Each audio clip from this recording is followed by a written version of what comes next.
Good morning, good afternoon, everyone, no matter where you're calling in from. I'm Paul Johnson. I'm the CEO of Creative Fundraising Advisors, and I'm delighted to have Amy Stevens with me today from Gifted in London.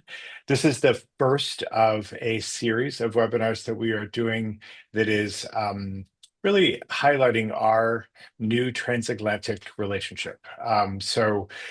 Gifted and Creative Fundraising Advisors came together last year on a potential project, and in that discovery, we learned a lot about each other and learned that there are a lot of things about our two companies that were very aligned, and so we formed a partnership to make sure that we could take advantage of the opportunities on both sides of the pond, as they say.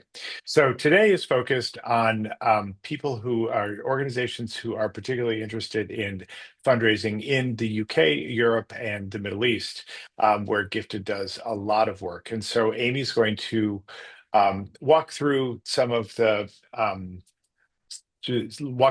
elements of that, what some of the differences are between fundraising in the United States and fundraising in Europe and the UK.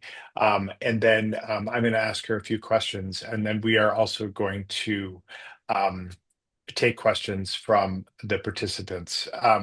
Just as a reminder, please put your questions as we go along. Please put your questions in the chat. And this is being recorded. So just to make everyone aware of that as well. So without any further ado, I'm going to turn it over to Amy. Marvelous. Thanks, Paul. And just to say as well, we're recording and it will be available on both Gifted's website and CFA's website in the coming days. So if you've got colleagues that weren't able to join us today, then they'll be able to hop online and watch it in due course. Okay, so let's get straight in there. So what I thought we'd look at initially is just some observations from the UK of how we're perceiving things. And perhaps, Paul, it'd be good to then get your take on how things are being perceived in the States as well. So the global giving landscape, what we're seeing from here in the UK is that there's been increased support for climate change. And also social movements which have reshaped giving behaviours. And we're seeing a lot more funding directed towards those kind of racial, gender, and social justice causes. Really interesting one, the decolonisation of philanthropy. Seeing focus shifting to local organisations in the global south. So, great example of this. One of our current clients is a research institute called Alameda. They have a base, they're in London, but also in Rio as well. And they were receiving funding from a Brazilian grant maker for some of their work. But they didn't have a suitable conduit to kind of accept that money in Brazil at that time. And the funder said, we will not send it to the US or the UK. Even if they are just processing it for you, we can't do that. We can't seem to be sending money there. We send money to the global south. Now, thankfully, they found an organization to accept it for them and they just paid an admin fee and it was resolved. But really interesting shift, I think, and something to keep an eye on. And we've seen that increased demand on trusts and foundations, you know, the pandemic, cost of living, etc. And what we're seeing in applications and approaches we're putting together for organizations working in a more global space is that the funders really want to see collaborations and partnerships and make sure they're getting best value and kind of reducing the burden of admin and core costs as well. But what are you seeing, Paul? Is it the same in the States or any differences?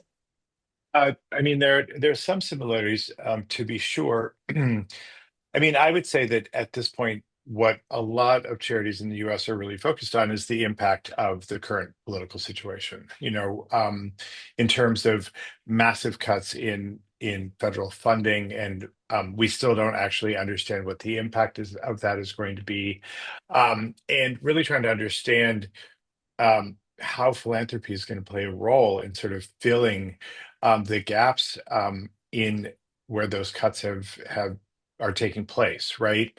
Knowing, of course, that there isn't enough philanthropy in the world to actually make up for some of the cuts, particularly in the area of human service organizations, social service organizations, or medically based organizations where a lot of the people that are being served are getting funding from Medicare. There hasn't been cuts to Medicare yet. Uh, it is in the big beautiful bill that everybody keeps talking about. So that's, but there are dramatic cuts to the arts. There are dramatic cuts to environmental causes, to be sure. I would say that the reaction to this is we are seeing more philanthropy, right? We are seeing people really stepping up around issues of climate change, to be sure. Um, I did think your point about collaboration was really interesting. We are definitely seeing that, and we're seeing a lot of organizations working to persuade funders to provide unrestricted support rather than program specific support. Yeah. So, yeah. Fantastic.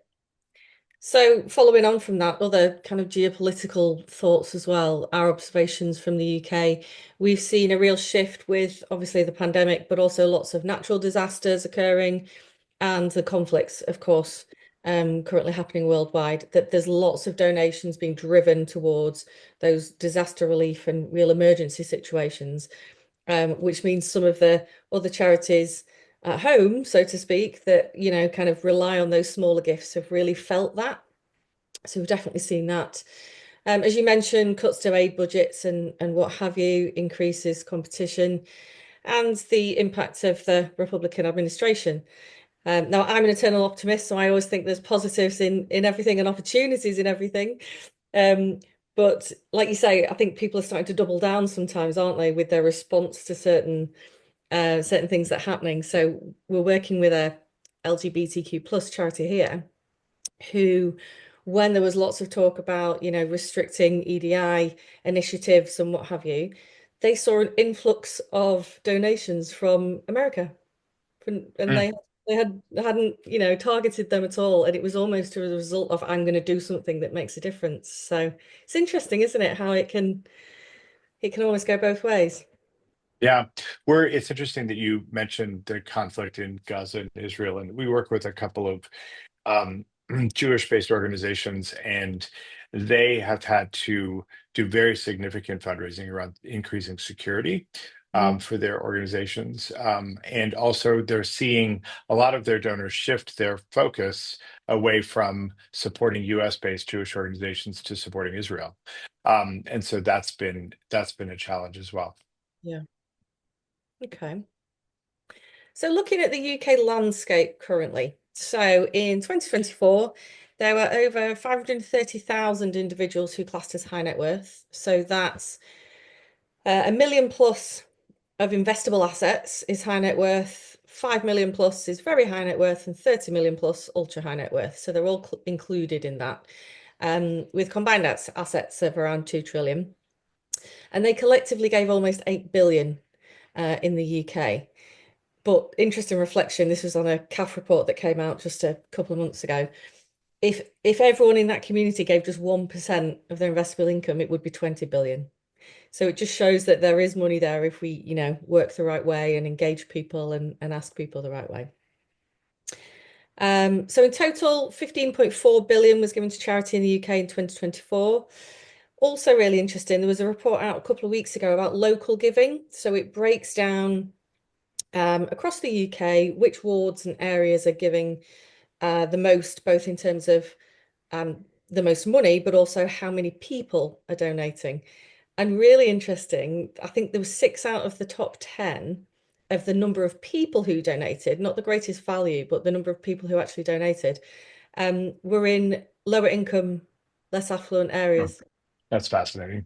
which is really interesting and kind of heartwarming that people are still getting on board and giving when they have less. So yeah, Yeah, it's interesting. We're seeing, I mean, this is just a difference then in scale, right, between the UK and the United States, because the 2024 numbers haven't come out yet. They come out next week. But in 2023, in the United States, a total of about $550 billion was given away.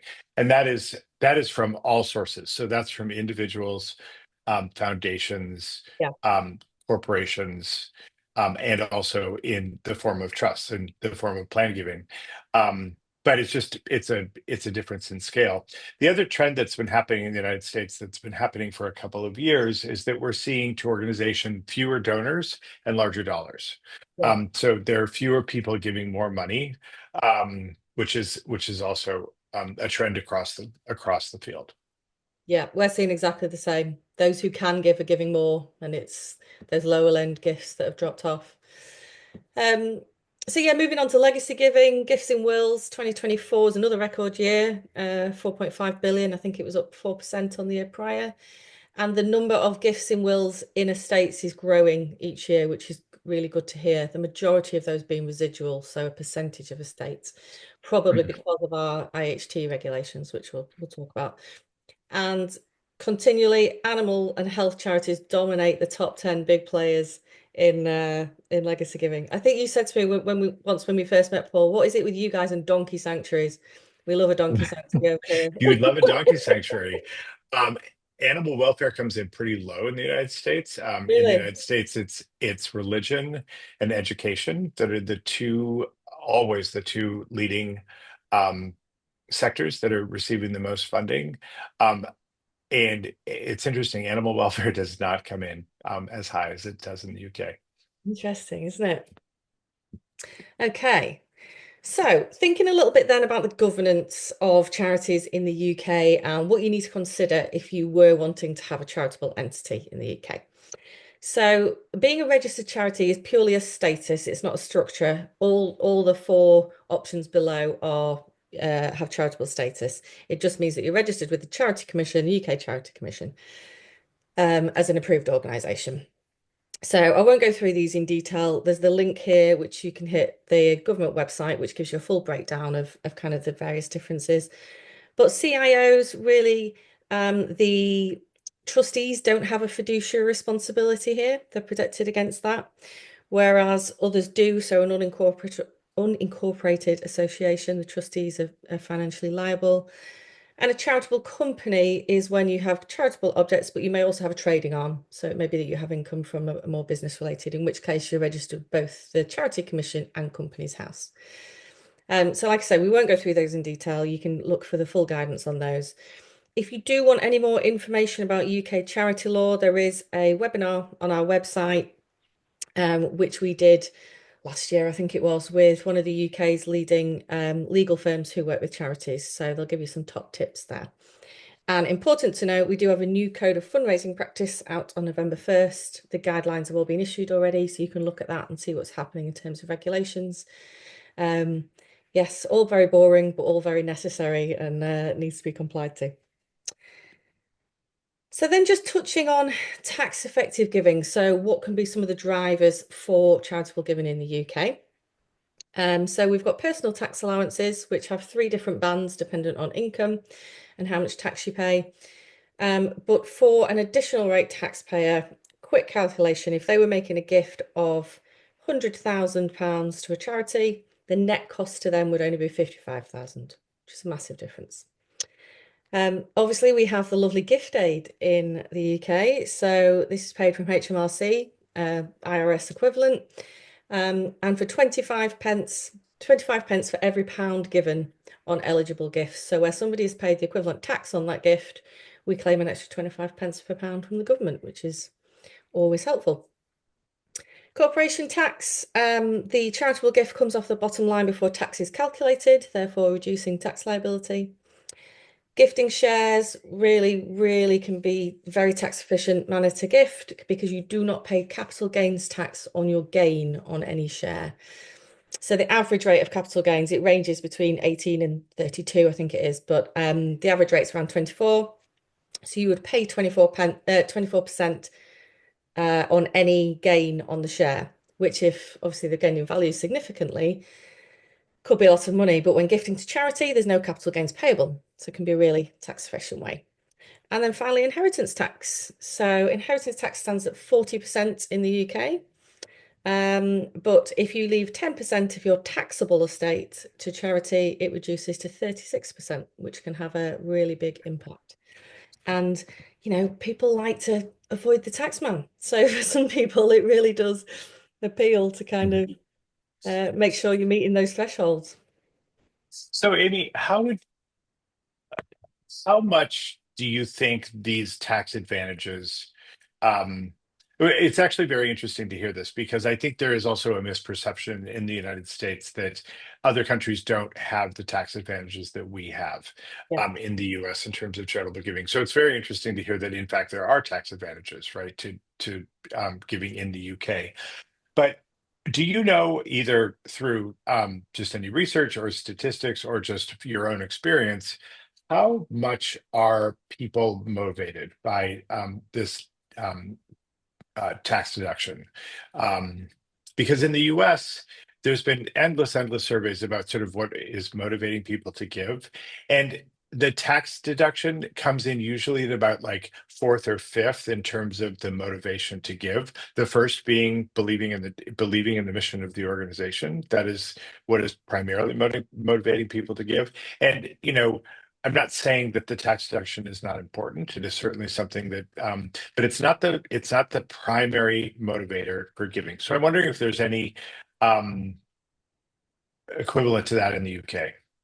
Yeah, I would say it's very, very similar. So often once people find out more about the tax benefits, because not everybody kind of knows the ins and outs when they're considering making a charitable gift. I've been sat there with very high net worth individuals who've gone, it's only going to cost me what? Because other people deal with their finances for them. So actually sitting down and explaining it to them.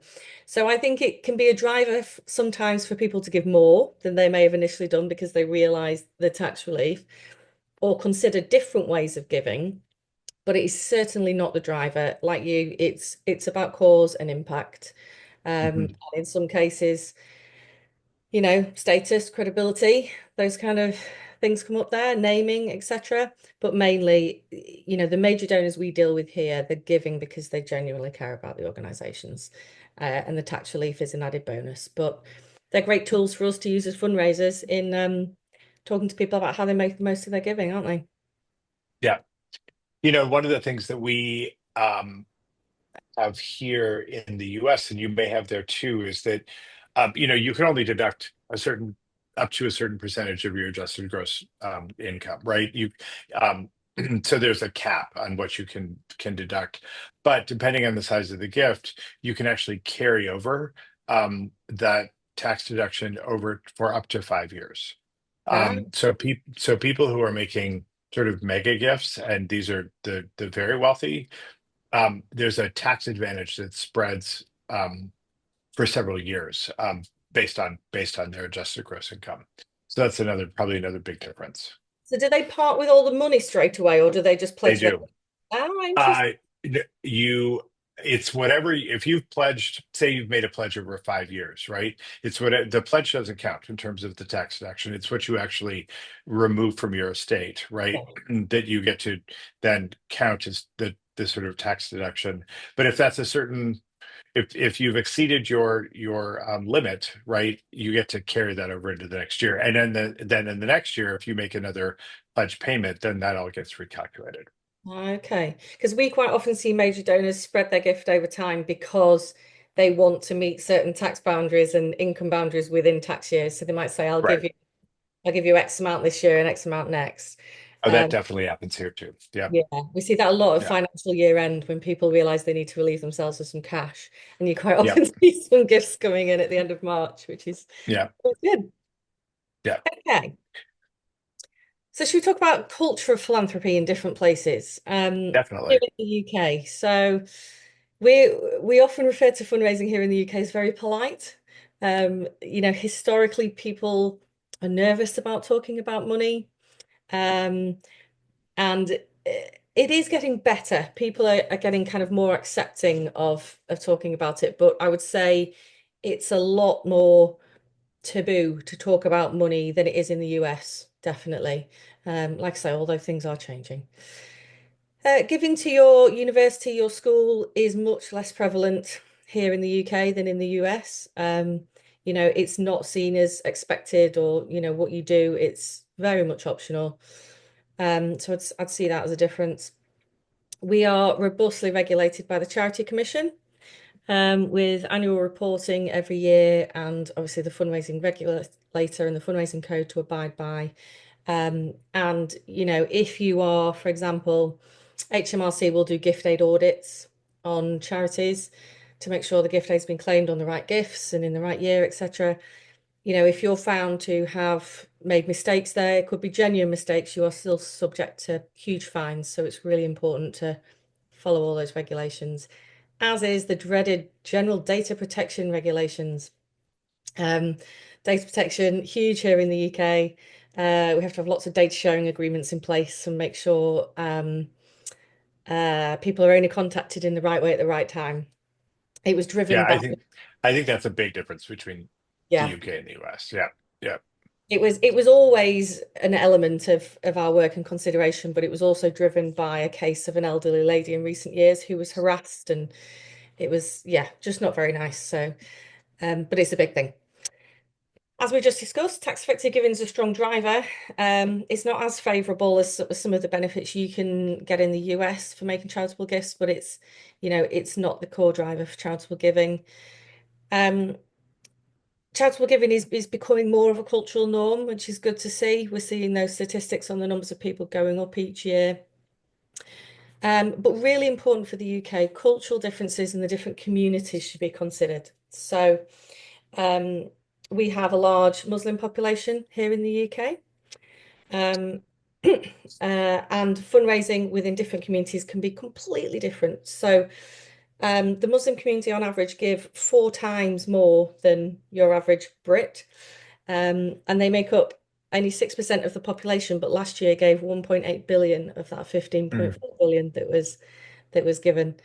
Um, Really great example. A couple of years ago, I worked with a hospital charity, a regional hospital charity here in the UK, and large Muslim community. And what we were funding, it was kind of new diagnostics, MRI and what have you, was actually really important to them from a cultural perspective, because you can use MRI instead of autopsy when somebody dies, which then obviously speeds up how quickly they can bury their loved one. And we engaged the local community, and it was fascinating learning more about, their motivations for giving, but also how to go about it. And learning that actually, as fundraisers, us going in and making a pitch was not going to be well received. We had to send the imams in, who then went around to their local mosques and said, "This is important, need you to get on board." And my gosh, did they get on board? They really got behind it and raised absolutely stacks of money. So fascinating, and does need to be considered as the different, groups within our societies, and that we need to be conscious of their own cultures in how we fundraise with them. Yeah, it's interesting because this is where there's a pretty major difference, right? I mean, because I think philanthropy is kind of in many ways a bedrock of American society, and it has been that way for so long that I think um, there's not the same stigma about talking about money, and there's not what I think it is that I think that people really here understand is that philanthropies is what makes nonprofit organizations, that's what we call them over here, um, it actually is what makes them go, what makes them function. And without philanthropy, they wouldn't be functioning in any way. And it's also interesting. So you look at, say, performing arts organizations that do have a large kind of earned revenue stream, right, through ticket sales and Yeah, whatnot. Philanthropy still plays a really important part of what they're doing in terms of creating an endowment for the organization, or creating or giving to operating funds that are above and beyond ticket sales. As I always say about performing arts organizations, there are only so many seats that you can sell, and you can only sell them for so much money, yeah, right? And so there is actually a cap on that earned revenue potential. And one of the things we talk about, or at least we at CFA talk about this a lot. I don't know that everyone talks about this a lot, but is that what philanthropy does for some organizations is that it funds what I call the margin of excellence, right? That earned revenue is only going to get you so far and whatnot, but it's really philanthropy that allows organizations to go from being good to being great. And and so I think that that culture of philanthropy is very much, it's almost embedded into the American way of life, right? Yeah. Um and whether or not, that is small dollar donations or emergency fundraising, um or large, donations in to capital projects or to endowments or whatnot. I do think there is, I don't know that it's, there's somewhat of an expectation, right, that people um, will support philanthropic organizations. Um, but there's no stigma in terms of talking about it, right? Yeah. One of the places that I was fortunate enough to spend quite a bit of my career was in Texas, in Houston. And my joke in Houston, is that philanthropy is like a blood sport, right? I mean, it's like, and people, philanthropy is incredible in Texas. It's just incredible, which is why you have in Houston great universities, great opera company, great symphony, and two amazing museums. I mean, just like these incredibly well supported institutions in just one city, right? Um, and I think New York City is considered to be the most philanthropic city in the world. Um, One of the things about culture of philanthropy, though, not just looking at the country, but in terms of the organizations that you work with, one of the things that we look at when we begin working with organizations is we want to look at the internal culture of philanthropy, and try to develop an understanding of whether or not that culture of philanthropy is embedded throughout the organization, not just in the development office, but is it embedded in the executive office? Is it embedded with the curators or researchers or other people sort of doing the work? Is there an understanding throughout the whole organization of the power of philanthropy within this organization? Because it's our feeling that everybody has a part to play in ensuring that the organization is best set up to receive charitable gifts. So, is that the same in the UK? Do you see that organizational culture of philanthropy? Yes and no. Hmm. Yeah. Some organizations do it fantastically and buy Hmm. it and understand that every department needs to own fundraising, not just the development team, communications, like you say, the leadership, etc. Um, Others, we have real battles in particularly often with leadership in saying you need to lead by example. If you want other people to give to your organization, where's the leadership giving? It's not about values, it's about giving what you can. Um, and so we do have that challenge a lot. Um, but yeah, so it's a swing. I think it's moving more towards. And I'm not saying every organization here does it perfectly, not Yeah, even not yeah, even close. And in fact, one of the things when we work with organizations that we really try to do is try to sort of, if there's not a great culture of philanthropy, is try to work with them to sort of how to improve that, you know. yeah, Yeah, absolutely. yeah. Okay, so let's look at Europe. Um, so the UK is seen as kind of the most generous in terms of amounts given as GDP, but there is a strong culture of giving developing across France and Germany in particular. Scandinavian countries have less of a culture of giving, and but that's attributed to their strong welfare state. So there's kind of less of a need for those charitable organisations that plug the gap that public services should be providing. That said, we do see a lot of funders in the climate space coming out of the Nordics, particularly, which is interesting. Switzerland is a tax haven, so there's many private family foundations based there. So that's a key base in Europe when looking for funding. Um, and a consideration, whilst there are mechanisms that you can use for cross-border giving in Europe, always think about the impact of bank transfer and currency transfer fees. So, for example, Ireland have a scheme called withholding tax. So even if something's supposed to be paid within a certain time, it can be held up for over a year in their kind of system before the rest of the money's released. So really important to bear in mind.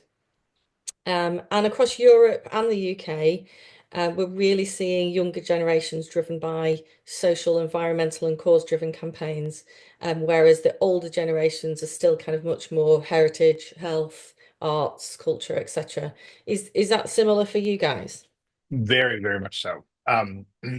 The other thing that we very much see with the younger generations, or the sort of next generations of the wealthy philanthropic families, is it's not that there's less a sense of noblesse oblige, but there is definitely more of a sense of impact, and more of a sense of wanting to be much more engaged in the organizations, and much Yeah. more engaged in sort of the outcomes of their gifts, right? And so there's a lot more accountability around their giving. There's a lot more. They want a lot more measurement. They want to see that their money is actually going to the things that they wanted to support.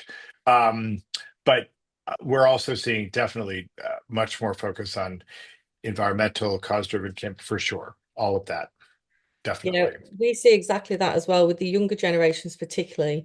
They want to volunteer and be kind of part of the organization, or they want to take part in something and to kind of build that relationship. So very similar in that sense. Yeah, yeah, we have in the Twin Cities where we are in Minneapolis, St. Paul, we have a couple of examples of multi-generational families, the parents and grandparents of which are responsible for building the great institutions in the Twin Cities.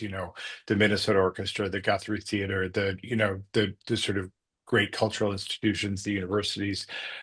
Their children and grandchildren, their feeling is sort of like, my parents did that, and that's great. I'm not It's not my responsibility to continue to support those organizations. Yeah, So I'm going to refocus my efforts on things like the environment. So we're definitely seeing that. interesting. Okay, and then finally the Middle East. So the UAE, United Arab Emirates, is one of the world's top donors by GDP. Um, Giving there is largely focused on education, health, and aid, humanitarian aid. In fundraising for the Middle East, you need to be really careful about the regulations, very, very strict regulations. If you fundraise without permits, there is significant fines. And in terms of fundraising, that can be as much as having an event where you mention an organization and what it's doing. You've got to be very, very careful.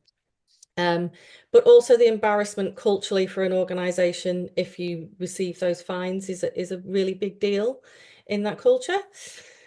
As we've discussed, faith plays a large role. So whether people are giving through zakat or sadaqah is very important. They'll give at different times. Obviously, Ramadan also key driver for fundraising throughout Muslim countries. I think 21% of Muslim giving is given through Ramadan. So really, really key time. Um, Having local leaders involved is critical. We can't just waltz over from the UK or, the US and expect to raise money in different countries and cultures without having local people there on the ground who are saying this is important, let's get behind this. So if you are looking at fundraising in the UAE, for example, think about who can be your organizational leaders in that area. Due diligence is very important, and you should have a strict procedure for due diligence on all gifts, regardless of where they're coming from, um, and a gift policy for your gift management. But here in the UK, particularly, money coming from the Middle East and other areas is often highly scrutinised. I don't know whether you ever saw the scandal around our now King Charles, but when he was Prince Charles accepting money from Qatar, and it was talked about money arriving in carrier bags and what have you. Now that was all investigated and it was fine and it was sorted, but it did cause a big hoo-ha over here. So need to be really, really careful about that. I Um, think I think people would be surprised to know that the UAE is one of the top donors by GDP. I think that is a misperception, mm, or that. But I also, and I think, much like in the Jewish faith, I think in the Muslim faith, that philanthropy is very much a part of um, their belief system, right? yeah, it's one of the five pillars of Islam. Yeah, Yeah. yeah. And I think really just thinking about culture as well. So, the organization that you and I first met when we worked with in Dubai, um, the leader of the organization, which is a health foundation, got invited to something in America as a guest of this, big funder, and it was a fantastic opportunity. But one of the topics at this conference that was being held, they were talking about the use of psychedelics in medicine. Oh, Said, I cannot go. I cannot be at that conference, even though I won't engage in that discussion. If I am seen there, it's against everything in our culture and what we have to abide by. So it's really important to understand those nuances as well when you're fundraising in different environments like that. and there are a lot of people in from the UAE who have homes, residences, businesses, whatnot in the UK, right? Yes. Yeah. And so a lot of that money is being funneled from the UAE through the UK, right? Yeah. Yeah. We Yeah. see a lot of people moving between particularly Cambridge, southeast down to London because of the tech industries there and particularly the kind of medical innovation as well. Yeah. Um, between there and Dubai a lot. Yeah. Yeah. Yeah. Right. Okay, so just to think about then some considerations when fundraising outside of the US. So I guess it's really to reflect upon as an organization. Do you actually need your own charity? Weighing up what the potential is in UK, Europe, elsewhere, and seeing whether you need your own charity or is another mechanism more suitable. Is there an organization who may be able to accept gifts for you and take a small admin fee and then transfer those over? Because you have to think about things like who will be your trustees, who will be your people on the ground, let's say here in the UK, who are going to run that organization, accept responsibility, hold those meetings. Um, and can you effectively administer that from the US? Who will be preparing your annual returns and submitting to the Charity Commission, etc. Really important. And I know it's something we're going to explore in future sessions, isn't it, Paul? But how will you steward your donors from another country? Yeah, it's really hard. Yeah, I mean, right, because I think there are several larger organizations that have gift officers that are based in, particularly in the UK, but also in Europe, yeah, so that's, yeah, it's an interesting. If you yeah. don't have those kinds of resources, how do you It's steward your donors in another country? challenging, Yep. yeah. Yep. So yeah, can you raise enough to justify having that charitable entity, or do you need to look at other options? Where is the money coming from? Is it lots of lower level gifts, or is it a few major gifts? So would a vehicle such as CAF be more fitting? All these things to think Mhm. about um, as you consider fundraising outside of the US. And I think we've got some reflection, just a few other bits to touch upon, Paul, before we go into questions from the guests, haven't we? Yeah, I mean, one of the things, and this is, I'm going to go a little off script here, as I was thinking about listening, or as I was listening to you talk. Could you talk a little bit? So, one of the things that is very common in the US is very much core to our business is organizations that are doing specific campaigns. So it's either campaigns around building projects or campaigns around building endowments or combined or programmatic campaigns. This is above and beyond the sort of annual giving Yeah. programs that they have. And we're seeing, frankly, more and more of those. We're seeing um, so is that the same in the UK? Do you have that same level of sort of campaigning that happens in the US, do you think? I'm not sure whether it's the same level, but it's definitely a core part of our business. The majority of our business at Gifted is working with clients who have a very specific project. Um, Mhm. yes, sometimes we go in and look at kind of the overall picture and annual revenue funding and their different income streams and how we can help diversify and increase those. But really, yeah, it's capital projects where there's a very specific goal and a specific target to be achieved. And are you seeing in the UK a real focus on sort of mega gifts, in addition to sort of annual giving and campaign gifts, with those real mega gifts? Are you seeing a focus on that in the UK? It's something we try and focus clients on more than they they like to sometimes. we all have those challenges where an organization who's never perhaps done a major capital program before starts at community level instead of starting with those major gifts. So kind of shaping the campaigns so we target the major gifts first and ensure that, the majority of that fundraising target is secured before we then move into the events and more community-based fundraising and lower level giving is often a challenge.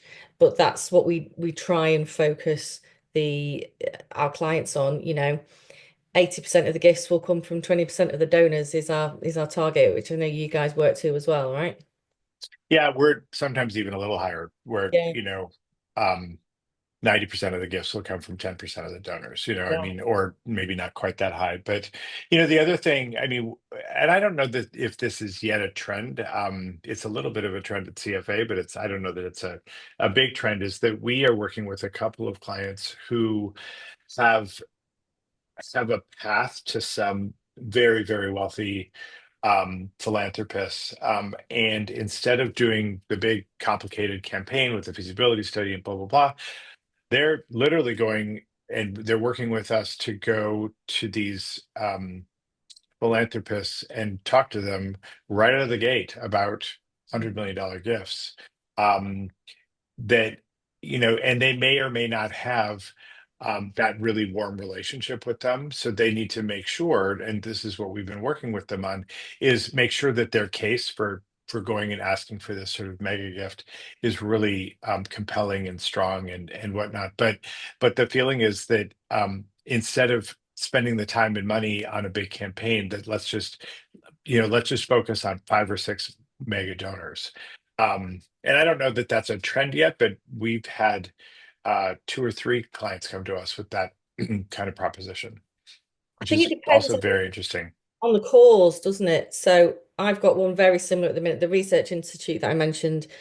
They're not going to have hundreds of thousands of donors giving to their kind of project. It's quite niche, but there are some big players out there that we're approaching. So we're doing exactly the same. We kind of got our top 10 list, and then we did a big network mapping exercise of the board. Who do people know? How can we get to these people?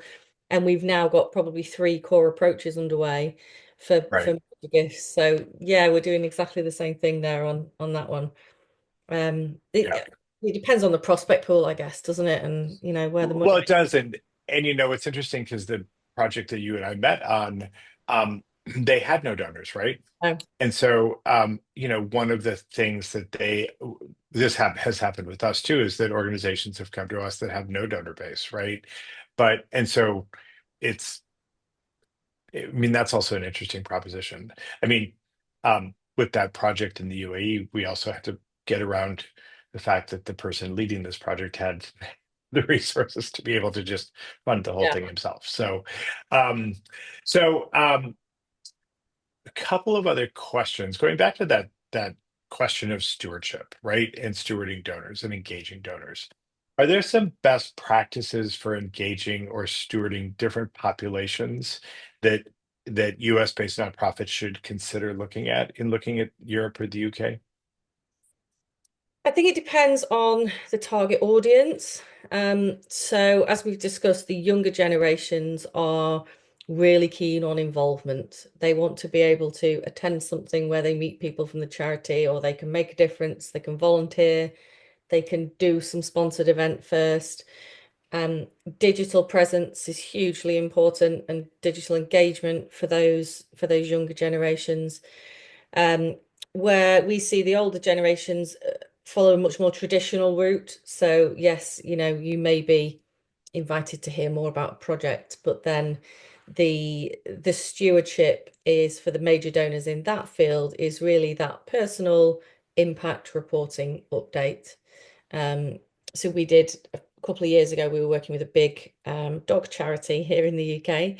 Um, and with our major donors, every year we did a personal impact report for them. Your X amount of money has achieved Right. this year. And just really try and keep it personal. I think it's the same worldwide that people don't, if they've given a huge sum of money, they don't want to feel like they're receiving a blanket, same publication that everyone's getting, right? It's, they need recognizing for their contribution and acknowledging that they've made a difference. Could you see a scenario where, an organization may not want to invest in, you know, having a gift officer, you know, um, on staff in the UK or whatnot, but do you see a scenario where volunteers could be effectively deployed in some of that work? Yes, yes, I do. Particularly, and obviously it's more challenging with volunteers because they're kind of not under the strict same regulations as you might be if you're employed. Sometimes volunteers do go off piste, and go a bit rogue and do things you'd rather they didn't. But that said, volunteers are the backbone of the third sector here in the UK. Mhm. Um, Incredibly important. And we see that we're currently working with St. John International, so the global healthcare, and that is, largely run by volunteers. So absolutely, stewardship in their sense, for example, could definitely work with the right volunteers, engaging people in the right way. Yeah. No, great. So, Amy, what would be the first piece of advice you would give a US based nonprofit seeking to engage potential donors based in the UK? What's the first piece of advice? For me, it comes back to your case first and foremost every time. What Mhm. is your case for support? Will it appeal to the UK audience? And how are you going to convince the UK audience to give to an overseas organization? What impact are you having so that it would encourage them to give and send money out of the country for something they care about? Always, Great. always the cause, isn't it? Number one, what's your case? Right. Great. I'm seeing one question in the Q&A. And if there are other questions, please type them into the chat. But the one question is, why do you think that it is so much less common for people to give to their alma mater in the UK than in the US? Interested to understand how the US approach to culture around this differs. Good question. Shall I go first and then you can Go reflect? ahead. Yeah, I think in the UK it's that culture initially. I think that's part of it. That it's not expected in the UK. It's a choice, not an expectation. I think it's partly that, and I think it's partly that historically our educational institutions here in the UK have done a terrible job at staying in touch with people. Um, we work with a lot of independent schools. Some of them have done it fantastically and have thriving development offices. Others only realised they needed to really start doing that a few years ago and have had to really build and try and regain connections with people. So you'll be able to correct me if I'm wrong here, Paul, but I think universities, particularly in the UK, are much better at staying in touch with their alumni than and kind of building those long-lasting relationships than we perhaps historically were here in the UK. But what do you think? I think yes, and I also think that again, support of your support of the institution where you received your education is very common. And in fact, there are many schools, particularly universities, the large universities, whatnot, who begin asking for a class gift of the people who are graduating that year. And so they start giving the moment they're sort of walking out the door. And so, or they're asked to start giving the moment they're walking out the door. I just think it's part of, I think it's culturally part of um,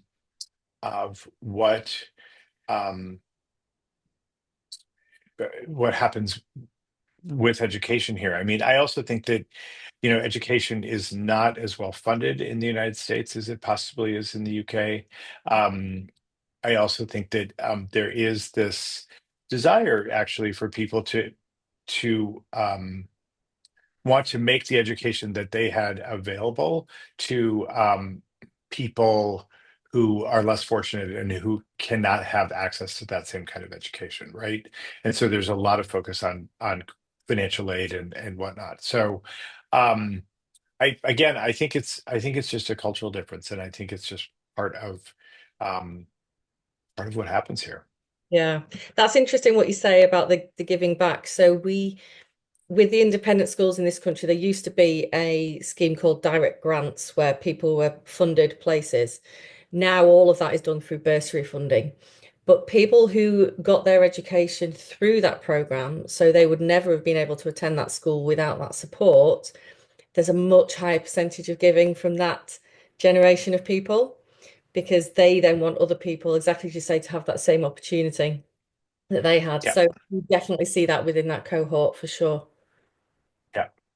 And also, by and large, universities don't really have the resources to build new buildings, build new labs, update science buildings, all of that. And so they are consistently required to go out to their constituency, to their alumni, to make sure that the school that they attended maintains the highest standards, right? Because that, in a way, too, also burnishes their own degree. Mm, definitely. Yeah, yeah. So Got another we have question. another question. We do. High turnover in fundraising is a significant challenge for many organizations in the United States. Is this similar outside the US? Is there a pipeline and/or learning opportunities for new fundraisers and other professionals coming up in the industry? Great question. So do you mean turnover as in staffing turnover, I assume Yeah, there? yeah, Yeah. We are definitely seeing this in the UK. What is fantastic is that more frequently now and more commonly, fundraising is being seen as a profession. So charities that aren't offering, that the right salary for the person with the skills that they need are really struggling to recruit. Which is great because skills are being recognized and seeing that actually this is a profession. It's very, unique what we do really. Um, and it's a skill set. But yes, there is a high turnover of people within fundraising positions, definitely in the yeah. UK. There is Um, here too. And I think people get burned out really easily. I think that also because people also move organizations really quickly because they're being offered better salaries, they're being offered better opportunities. But we also know that that kind of turnover is really harmful to donor relations, right? And it's really harmful to organizations. It is interesting. I have noticed in job listings in the Chronicle of Philanthropy here and other places that there are UK organizations that are fishing in US waters for professional fundraisers to come work in the UK. I've definitely Interesting. noticed that. Yeah. Yeah, yeah. No, it's an interesting one. And I think there was a kind of secondary question on CPD and what have you in there. That are here in the UK, we have Institute of Fundraising, CFRE, which you have in the States as well, which people can look at. Um, for me, I don't think you can beat hands-on experience in terms of learning, and those, personal experience of dealing with charities. But yes, we do have options for that as well. Right. Is that It's another another, question in the Q&A? there is 1 second. Can you talk about potential differences between the US boards and UK boards? Great question. Can UK boards have US based members or vice versa? Great question. Yes, so absolutely we could have US members, and we do that occasionally. There may be a situation where we're looking at UK-based organisation fundraising in different jurisdictions. So we did that with um, Christchurch Cathedral in Ireland. So based in Ireland, so we had a board in Ireland, a board in the UK, and a board in the US, and they all kind of had then a rep from each board who came together centrally to meet online, obviously. Um, I think the biggest difference is leadership giving, which is more kind of culturally the norm in the US. Whereas, that age old, I give my time, I don't want to give my money um, response, we have to lead by example, and people sitting on these boards need to make a gift at whatever level is commensurate to them. But it's so important for us to kind of instill that with our clients. But I do think we find that a bit more of a challenge than you guys do in the US. And you said earlier in the presentation that the boards in the UK are not fiduciaries of the organization, right? Dependent on the setup of the charitable organisation, but normally they don't hold the fiduciary responsibility. And even if they do, you can take a trustee indemnity policy out to kind of cover for that. Right. But no, on the whole, they don't have that fiduciary responsibility for the organisation. Yeah, it's interesting because one of the things I talk with boards a lot about here is that fundraising is not actually a governance issue. Fundraising is a volunteer issue, right? So I don't think I think there are some boards who have or some organizations that have this expectation that all of their board need to be involved in fundraising, which I don't, it's like I said, that's a volunteer activity. That's not a governance activity, right? And so you almost need to talk with boards about sort of what are your governance obligations and what are your volunteer obligations, and fundraising being one of those, because there are some people who are better fundraisers than other people, right? Yeah. um but we also very much believe, and particularly like when we're running a campaign, like the first group that we go to make sure that we get 100% participation is the board, because if we can't get 100% participation of the board, then the optics around that are not great. Yeah. So yeah. Yep. No, agreed. And I think the way we kind of tackle it is if there's a board of trustees, obviously we would ask every trustee to make a gift to the project. But as you say, there might only be 2 of 10 who really want to be involved in the fundraising. That's absolutely fine. We then recruit a fundraising board of Yeah. outsiders who are the ones who get it and will give and then go and ask others to join them. So yeah, we tackle it by in 2 ways, the trustees and then a fundraising board as well. Great. Well, looks like we're at time, Amy. Um, Oh, wow, so flip wow, by. this flew by. So just to, if you want to go to the next slide in terms of our contact information, if people have further questions, here's our contact information. We are doing a very similar webinar next, I think it's Tuesday morning, right? Yes. Yep, next Tuesday morning, 8 o'clock Central Time in the United States. So that's 2 o'clock Greenwich Mean Time, I believe. Yes. And we're going to turn the tables, and we're going to talk about UK and European organizations fundraising in the United States. Fantastic. So join us. Links are on both of our websites if you want to sign up to that. And yes, this, like we say, this is recorded, so you can watch back and share with colleagues in the next few days online. But if you need any advice, reach out to us, and we're happy to have a chat, won't we, Paul?